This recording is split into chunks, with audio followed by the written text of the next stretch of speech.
nina maono mapya ya kimungu, sitakufa. Unakubali kufa? Anayekubali kufa aje huko upako wa kufa hapa niko kesho.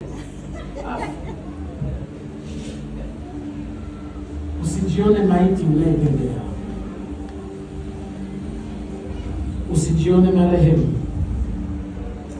Anasema kitakachonifanya niishi, nitaishi kwa kutangaza matendo ya Mungu. Yaani maisha yangu yatakuwa ya kutangaza matendo ya Mungu.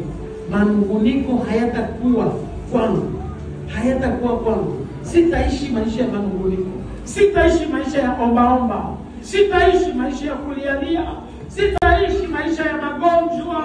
Sitaishi maisha ya kunungunika na kulialia. Maisha yangu yatakuwa ya kusimulia ukuu wa Mungu. Mbona jana nilikukuta kama unaomba? Mwambie ni kweli jana nilikuwa ninaomba, lakini Bwana amepitisha mkono wake kwangu. Leo mimi mzima. Sema amen. Amen. Unashangaa sufuria limeshageuka kijani. Nakwambia siku hizi unachemsha madawa.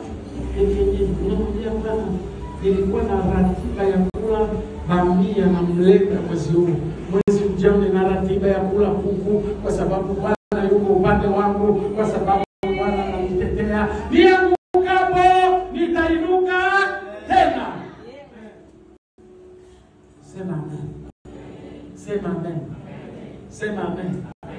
Sema amen. Sema amen. Kuna wimbo mmoja na ibada.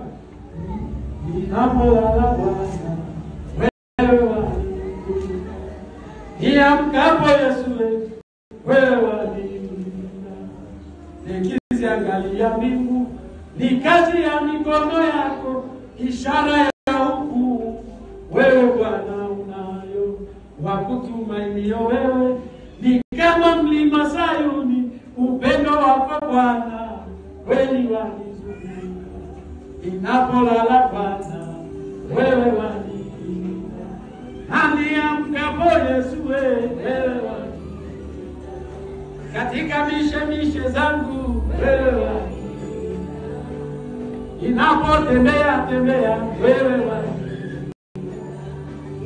Niangalia mbingu, nikiziangalia mbingu, ni kazi ya mikono yako, ishara ya ukuu.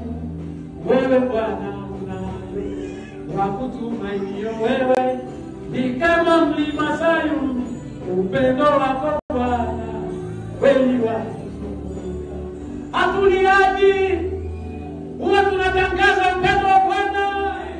Nikiangalia juu nasema wewe Mungu uliyeweka hizi nyota na mwezi vikaning'inia, ni wewe unayenishika mkono niingiapo na nitokapo, ninaona upendo wa Mungu. Sema amen. Kupata homa ili usitoke, Mungu anakuepusha na ajali. Haleluya. Haleluya.